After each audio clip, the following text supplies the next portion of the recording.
Sakit kaayo ang kamatuoran sa atong kinabuhi. Kay ngano, kung uyamot ka, dali lang kang sika-sikaan. Pero kung dato ka, adunahan ka, mapuno ka og pagdayeg sa mga tao. Bitaw, kung muadto kag punsyon, hatagan kag plastic nga plato, magkinamotra ka, ya digto ra ka pwede ka kaon sa likod, duol sa kusina. Pero kung ikaw adunahan, adunay posisyon, handaan, sakto ang imong lingkuranan, dito ka mismo sa lamesa. Kung adunay kompleto ang nakaprepare nga pagkaon. Sakit, no? Sakit nga kamatuoran. Pero sultihan ko kamo. Sa tinuod lang ang kinabuhi, dili padatuay, dili pabraytay, kundi pamaayuhag diskarte, pamaayuhag pamatasan. Kay bisan patuod, kung dili ka adunahan, kung maayo ka mo diskarte sa imong kinabuhi, haruhay ra ang imong pagkinabuhi sa matag adlaw. Haruhay ra ang dagan sa imong panimalay. Kung maayo kag pamatasan, tanang tao mudayeg kanimo.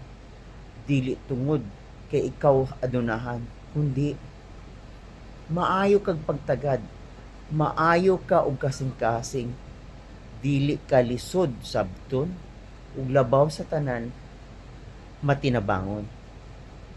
Kay kasagaran sa kinabuhi, ang mga taong walang-wala, mautoy mga taong dali mutabang, mauto ang mga taong dali duulan, ug mga tao nga bisan pa ugwa na sila, andam mo hatag, dili dalo. Pero ang mga dato, magduha-duha og tabang. Magduha-duha og mudunol diha og tabang kanimo. Kay ngano, gaduda sila kung tinuod ba ang imong gipangistorya. Kay ngano di ay? Kung uyamot ta, kung pobre ta, bakakon ta, dili man na mao ang kinabuhi. Ang kamatuoran sa kinabuhi, kitang tanan, dili ma-measure, pinaagi sa kung unsa ang naa ka, kung dili kung unsa ka. Unsa ang imong pamatasan, unsa ang imong pakipagkapwa tao, kung unsa nimo paghatag ug pagtagad ang usab-usa. Di po na siya pagwapahay. Ngano pud bitaw? Kung gwapa ta, lami kay sila pahiyom. Pero kung maot ta, libakon ta, sawayon pa. Sakit siya. Sakit ang mga libak, mga storya nga atong madunggan.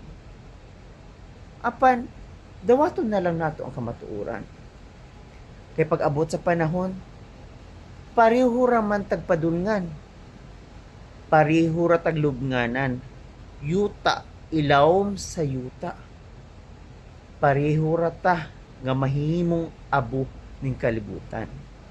Busa, ayaw isipa kung kinsa ang taas, kinsa ang nasa ubos.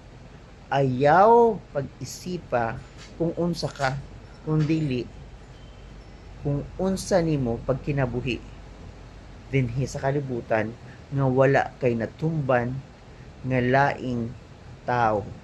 Wa kay napasakitan ug labaw sa tanan.